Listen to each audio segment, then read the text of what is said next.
मैं प्रीतम एक बार फिर से आपके अपने YouTube चैनल प्रीतम जीएस में आपका स्वागत है। टॉपिक वाइज एमसीक्यू डिस्कशन के अंतर्गत आज मैं फिर एक बार आपको मॉडर्न हिस्ट्री का चैप्टर वाइज डिस्कशन करवाऊंगा। इससे पहले मैंने आपको 2 सेट में 1 से लेकर के 6 सेट का डिस्कशन करवा दिया हूं।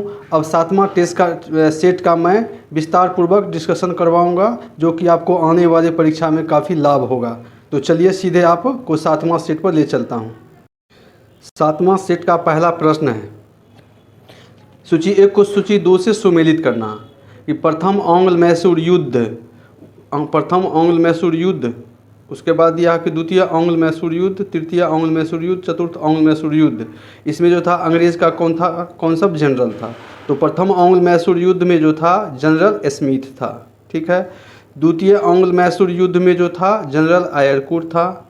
और द्वितीय आंग्ल मैसूर युद्ध में जो है संधि का मद्रास की संधि प्रथम आंग्ल मैसूर युद्ध, द्वितीय मैसूर युद्ध से आपको मंगलौर की संधि, तृतीय मैसूर युद्ध फिर दिया। तृतीय आंग्ल मैसूर युद्ध में जो था मेजर जनरल मेडोज, इसमें संधि हुआ था श्रीरंगपट्टनम की संधि। और चतुर्थ आंग्ल मैसूर युद्ध जनरल स्टुअर्ट, यानी कि 1 का 1, बी का 2, सी का 3, डी का 4, 1 ऑप्शन सही होगा।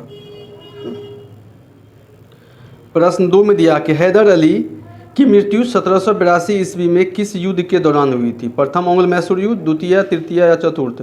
तो प्रथम आंग्ल मैसूर युद्ध हुआ था 1767, यानी कि 1767 से 69 के बीच में। इसमें जो था आपको मद्रास की संधि हुआ और इसमें विजेता थे हैदर अली। द्वितीय आंग्ल मैसूर युद्ध 1780 से 84,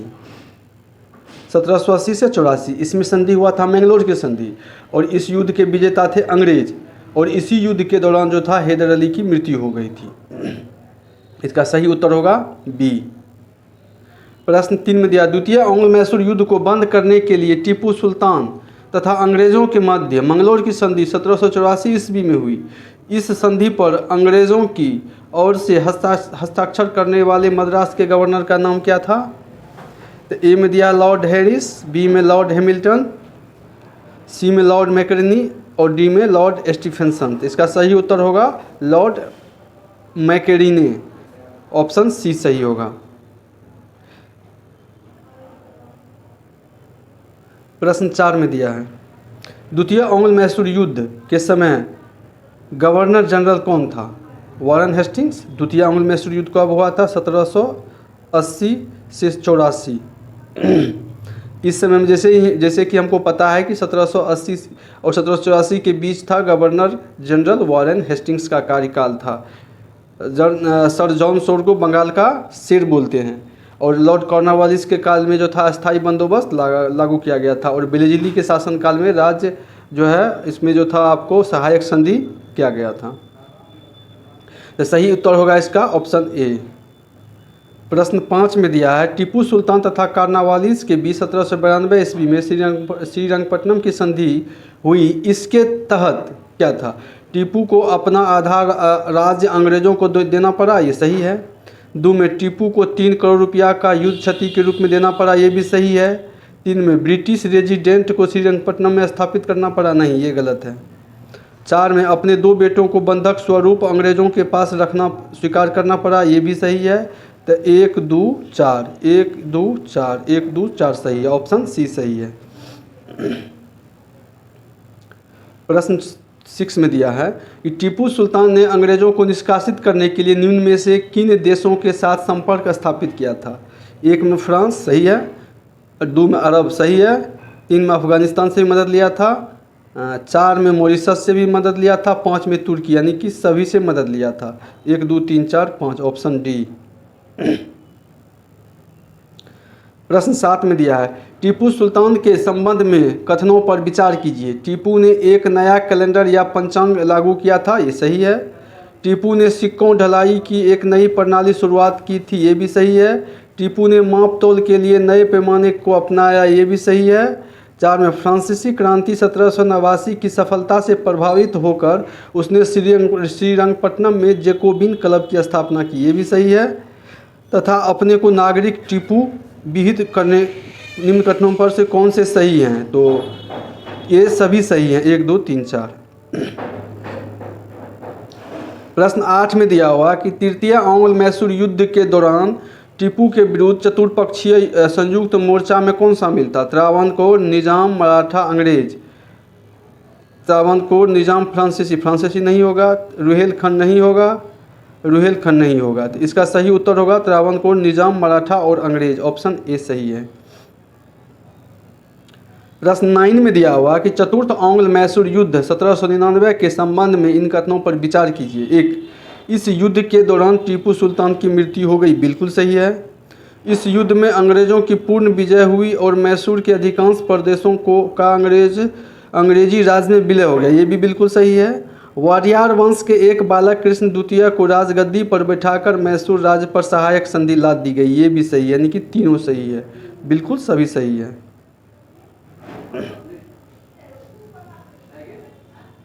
सॉरी। प्रश्न 10 में दिया है, किसने कहा था मैं अंग्रेजों के स्थल साधनों को तो समाप्त कर सकता हूं परंतु समुद्र को सूखा नहीं कर सकता हूं? हैदर अली नहीं। टीपू सुल्तान, हाँ टीपू सुल्तान ने कहा था। सिराजुद्दौला नहीं। मीर कासिम नहीं। इसका सही उत्तर होगा ऑप्शन बी। प्रश्न 11 में दिया हुआ है कि किसकी अत्यंत प्रिय उक्ति थी? भेड़ की तरह एक लंबी जिंदगी जीने से बेहतर है कि शेर की तरह एक दिन की जिंदगी जीना चाहिए। ये उक्ति थी आपको टीपू सुल्तान की। टीपू सुल्तान ने कहा था कि शेर की तरह एक दिन ही जीना बेहतर है, ना कि भेड़ की तरह 100 दिन जीना। इसका सही उत्तर है ऑप्शन बी। प्रश्न 12 में दिया हुआ है कि निम्नलिखित कथनों पर विचार कीजिए। 1 में सिखों के प्रथम गुरु नानक देव मुगल बादशाह बाबर के समकालीन थे। सही है। 2 में सिखों के दूसरे गुरु अंगद देव का मूल नाम लाहना था। ठीक है। और इसी ने जो था गुरुमुखी लिपि का जो है प्रचलन किया था। 3 में अकबर ने सिखों के चौथे गुरु रामदास को 500 बीघा जमीन दान किया था।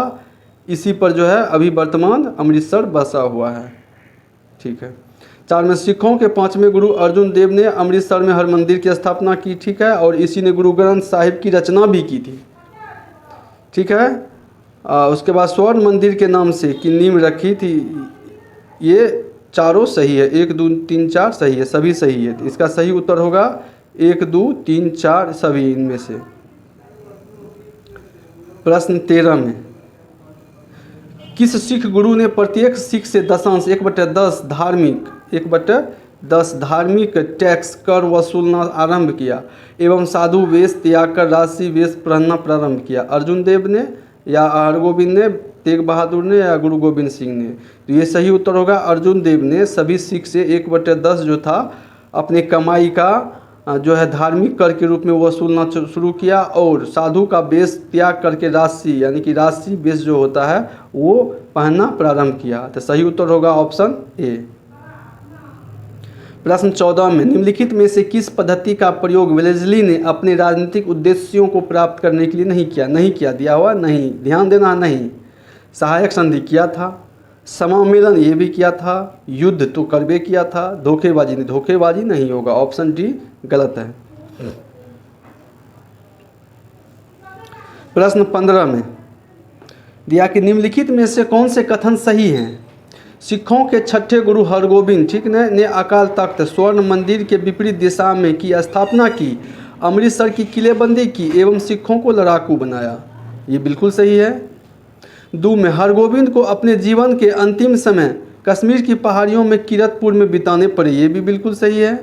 3 में सिखों के 9वें गुरु तेग बहादुर का मूल नाम त्यागमल था, उन्होंने सच्चा पातशाह की उपाधि धारण की। ये भी सही है। मुगल बादशाह औरंगजेब ने तेग बहादुर की हत्या करवाई थी और उनके शहीद स्थल पर शीशगंज गुरुद्वारा दिल्ली बनाया गया। सही है। ये सभी सही है। 1 2 3 4 सही है। डी। प्रश्न 16 में किस सिख गुरु ने कहा था सर दाद सीने सार न दाद? मैंने सिर तो कटवा लिया लेकिन अपना रहस्य नहीं बताया। ये सिर किसने कटवाया था? 5वां भी कटवाया था और ये 9वां भी कटवाया था। ये 5वें गुरु था, ये 6ठे, ये 9वें, ये 10वें। 9वें गुरु तेग बहादुर जो कि गुरु गोविंद सिंह के पिता थे, उनको औरंगजेब ने उनका सिर कलम करवा दिया था। इसीलिए उन्होंने कहा था कि मैंने तो सिर कलम करवाना चुना, लेकिन मैंने अपना रहस्य नहीं बताया। ऑप्शन सी सही होगा। प्रश्न 17 में दिया, किस गुरु को बाकला द बाबा, बाकला के बाबा कहा जाता है? अर्जुन देव को नहीं, तेग बहादुर को कहा जाता है। सही उत्तर होगा ऑप्शन बी। प्रश्न 18 में दिया हुआ है, सिखों के 10वें गुरु एवं अंतिम गुरु गोविंद सिंह के संबंध में क्या सही है? सही कथन चुनना है। उन्होंने बचपन के 9 वर्ष पटना में बिताए, बिल्कुल सही है।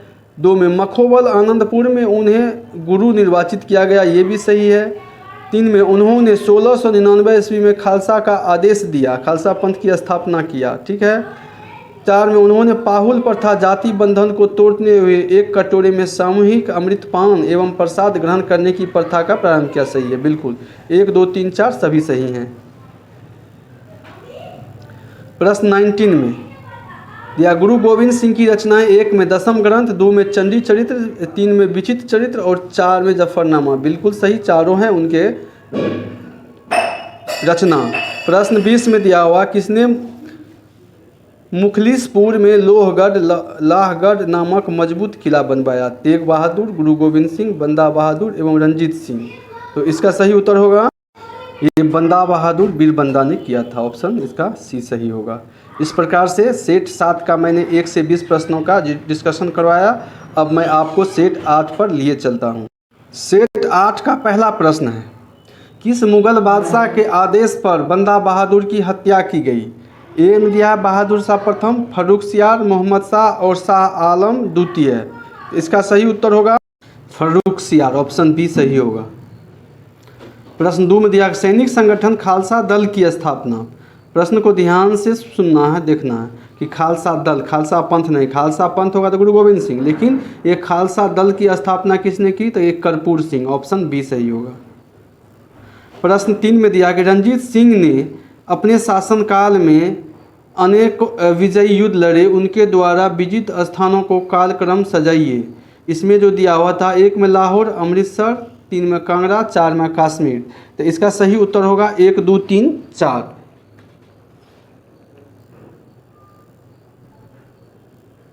प्रश्न 4 में दिया है, रंजीत सिंह ने किस स्थान पर अधिकार करने के लिए महाराजा की उपाधि धारण की? लाहौर, अमृतसर, मालवा, कांगड़ा। इसका सही उत्तर होगा लाहौर में। लाहौर में इन्होंने जो है लाहौर में ही अधिकार करके जो है महाराजा की उपाधि धारण की थी। प्रश्न 5 में दिया है, रंजीत सिंह को किस विजय अभियान के फलस्वरूप जमजमा नामक तोप की प्राप्ति हुई? ये लाहौर विजय, अमृतसर। सही उत्तर होगा अमृतसर विजय। प्रश्न 6 में दिया हुआ कि रंजीत सिंह ने किस मिसल से लाहौर पंजाब की राजनीतिक राजधानी एवं अमृतसर पंजाब की धार्मिक राजधानी छीनी? तो ये भंगी, सुकरचकिया, सिंहपुरिया, औलवालिया। ये रंजीत सिंह थे सुकरचकिया मिसल के, लेकिन उन्होंने भंगी मिसल से छीना था, पंजाब की राजधानी जो थी लाहौर को छीना था। प्रश्न 7 में दिया है, सुमेलित करना है 7 का, कि ए में अमृतसर की संधि 1809, रोपर की संधि, यानी कि ये संधि जो है कब कब हुई थी? तो ए में दिया है कि अमृतसर की संधि, ऑप्शन में 1 में उसमें शासनकाल कौन थे? तो 1 में जो था लॉर्ड मिंटो, ठीक है, ए का 1। बी में दिया रोपर की संधि, बी का विलियम बेंटिक था। ये रोपर की संधि कब था? 1831 में, जैसा कि 1831 में 1829 से ही जो थे लॉर्ड विलियम बेंटिक जो थे यहाँ के भारत के गवर्नर जनरल थे। सी में त्रिपक्षीय युद्ध 1836 में 3 जो है लॉर्ड ऑकलैंड थे और शाह शुजा। इसका सही उत्तर होगा 1, 2, 3। 1 का ए, बी का 2, सी का 3, ऑप्शन ए सही है। प्रश्न 8 में दिया, रंजीत सिंह एवं अंग्रेजों के बीच हुए अमृतसर की संधि 1809 ईस्वी में किस नदी की दोनों के राज्य क्षेत्रों के बीच की सीमा निर्धारित? किस नदी को दोनों राज्यों के क्षेत्र की सीमा निर्धारित किया गया था? सिंधु नहीं, सतलज, झेलम नहीं, रावी नहीं, ये सतलज नदी होगा, ऑप्शन डी सही होगा। रंजीत सिंह ने अपने राज्य प्रशासन, विशेषतः सैन्य प्रशासन में विभिन्न विदेशियों को भर्ती किया, जिसमें शामिल थे वंतूरा, आर्लार्ड, कॉर्ट एवं गार्डनर, एविटेबल, ये सभी होगा। 1 2 3 4 सभी होगा। प्रश्न 10 में दिया हुआ है, पंजाब में सिख राज के संस्थापक कौन थे? तेग बहादुर, गुरु गोविंद सिंह, बंदा बहादुर या रंजीत सिंह? तो इसका सही उत्तर होगा रंजीत सिंह। प्रश्न 11 में दिया है कि प्रथम आंग्ल सिख युद्ध 1845 एवं 46 एवं द्वितीय आंग्ल सिख युद्ध 1848 से 49 के समय पंजाब राज्य का शासक कौन था? खड़क सिंह, नौनिहाल सिंह, शेर सिंह, दिलीप सिंह? तो जैसा कि प्रश्न में दिया हुआ कि जो प्रथम और द्वितीय आंग्ल सिख युद्ध के दरमियान में जो था पंजाब का शासक कौन था? ये दलीप सिंह था। दलीप सिंह, ऑप्शन इसका होगा डी, दिलीप सिंह। प्रश्न 12 में सुमेलित करना है। दिया हुआ कि ए लाहौर की संधि, बी भैरोवल की संधि, सी पंजाब का अंग्रेजी राज में विलय, ये कब कब हुआ था? इसको मिलान करना है। जैसे ए में दिया हुआ है कि लाहौर की संधि 1846, ठीक है। बी में भैरोवल की संधि इसमें हुआ था 1846 में ही, ठीक है। सी में दिया है पंजाब का अंग्रेजी राज में विलय 1849। तो ए का 1, बी का 2 और सी का 3 सही, ऑप्शन बी। प्रश्न 13 में भारत के किस गवर्नर जनरल के समय में सिंध का विलय 1843 ईस्वी में अंग्रेजी राज में हो गया था? Lord Ellenborough, Lord Auckland, Lord Hardinge प्रथम या लॉर्ड हेस्टिंग्स? तो इसका सही उत्तर होगा लॉर्ड ऑकलैंड के शासनकाल में, सॉरी लॉर्ड एलनबरो के शासनकाल में हुआ था। ऑप्शन ए सही होगा। प्रश्न 14 में दिया है, सिंध विजय का श्रेय किसे दिया जाता है? मैकाले को, अलेक्जेंडर बर्न्स को, आउटरम को या सर चार्ल्स नेपियर को? तो ऑप्शन डी, चार्ल्स नेपियर को कहा जाता है। 15 में बेलेजली की सहायक संधि स्वीकार करने वाले राज्यों को कालक्रम अनुसार सजाइए। हैदराबाद, मैसूर, तंजौर, अवध, पूना के पेशवा? तो इसका जो है सही मिलान होगा। जैसे पहले हैदराबाद था, 1 होगा 2 3 4, एक किसी में नहीं है, 1 2 3 4, ऑप्शन ए सही है। प्रश्न 16 में दिया हुआ है कि सहायक संधि के संबंध में किसने कहा, हमारी नीति और हमारे लक्ष्य ने भारतीय राज्यों को शून्य की स्थिति में पहुंचा दिया? तो सहायक संधि के जो था शुरुआत करने वाला, वैसे तो डुप्ले कहा जाता है लेकिन मुख्य तौर पर जो था लॉर्ड बेलेजली को कहा जाता है। इसका सही उत्तर होगा ऑप्शन ए।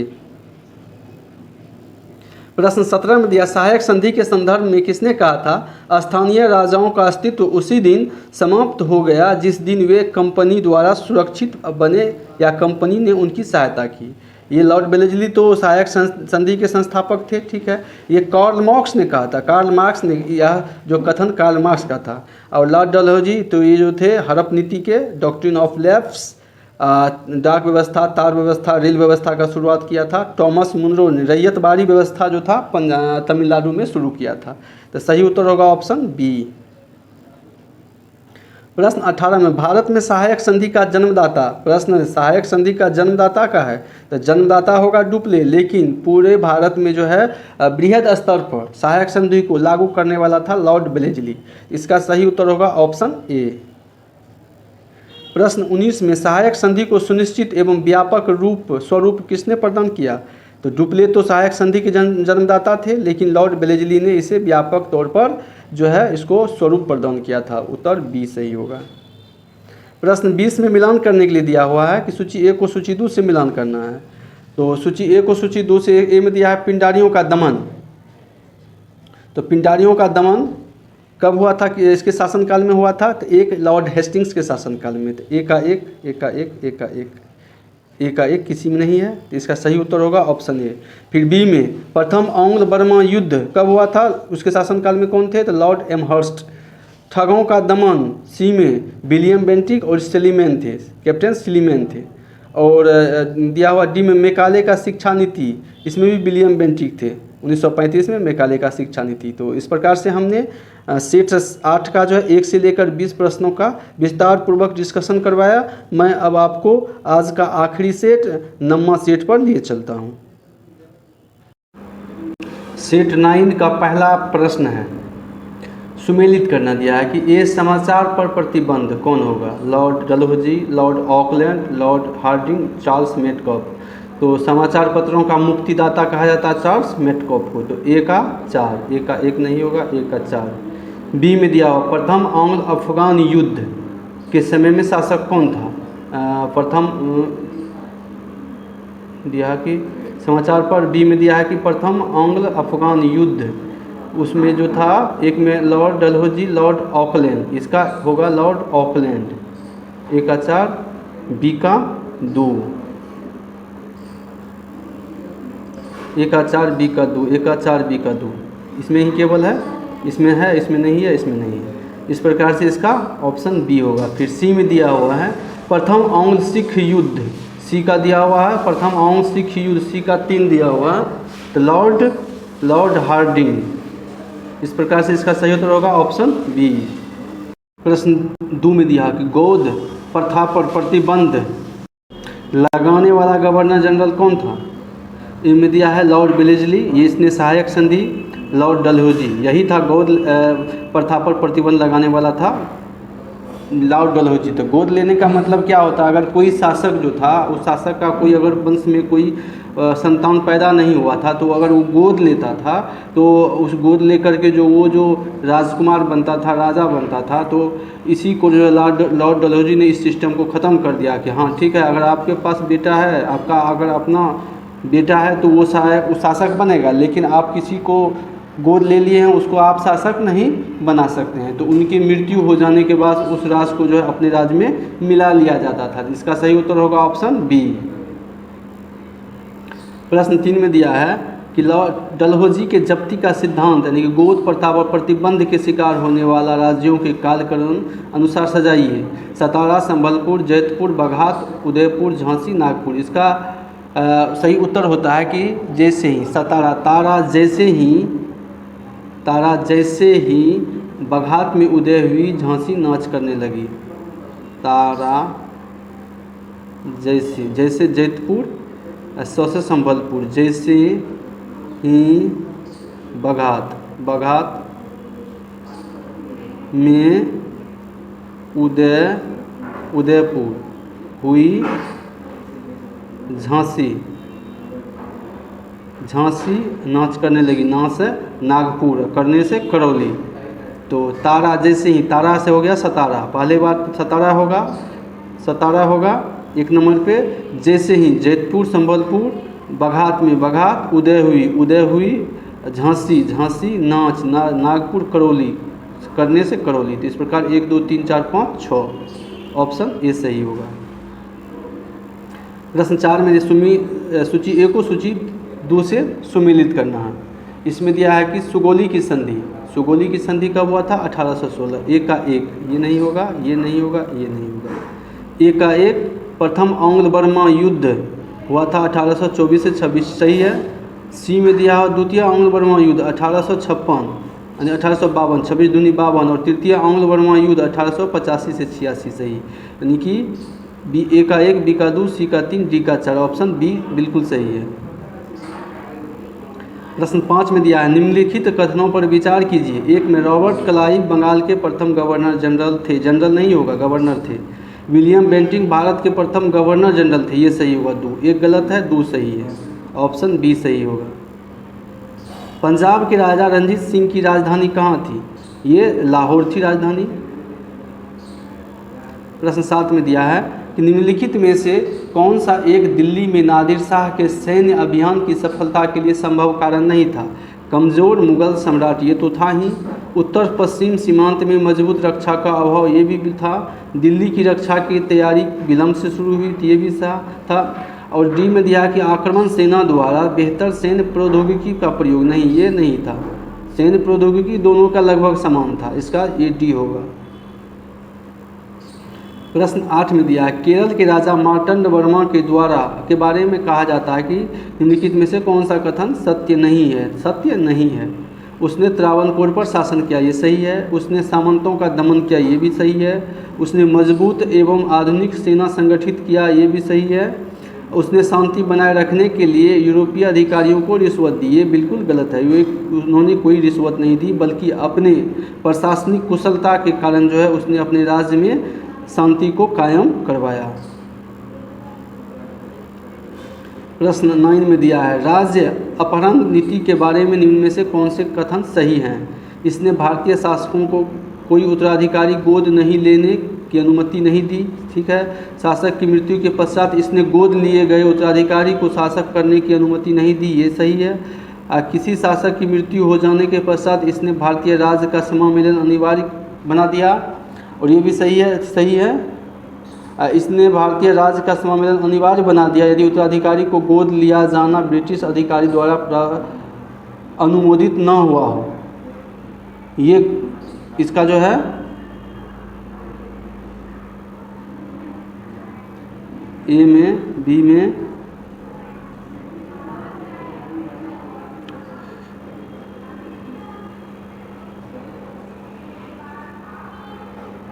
इसका दिया होगा कि राज्य अपहरण नीति के बारे में से कौन से कथन सही है? सही नहीं होगा, यहाँ लिखा होना चाहिए नहीं है, नहीं है। ये सही है, ये सही है, ये सही है, लेकिन ये डी का सही नहीं है। इसका सही उत्तर होगा ऑप्शन डी। प्रश्न 10 में प्रथम आंग्ल मैसूर युद्ध 1769 से 1769 नहीं 1767 से 1769 में कौन विजयी हुआ? प्रथम आंग्ल मैसूर युद्ध में विजयी हुआ था हैदर अली, और संधि हुआ था मद्रास की संधि। इसका सही उत्तर होगा ऑप्शन बी। और आज का अंतिम प्रश्न सेट 9 का अंतिम प्रश्न दिया है कि बेलेजली प्लासी के युद्ध के समय बंगाल का नवाब कौन था? मीर जाफर नहीं, मीर कासिम नहीं, सिराजुद्दौला। 1757 प्लासी का युद्ध 1757 में हुआ था, जिसमें विजयी हुआ था क्लाइव, यानी कि अंग्रेज विजयी हुआ था, हार हुआ था सिराजुद्दौला का। तो इस प्रकार से हमने आधुनिक भारत के जो है ब्रिटिश सत्ता का विस्तार, बंगाल राज, मैसूर राज इत्यादि, मराठा साम्राज्य नहीं, ये जो था पंजाब राज इत्यादि के बारे में विस्तार से डिस्कशन करवाया। यह मेरा प्रयास कैसा लगा कृपया आप कमेंट करके बताएंगे। धन्यवाद।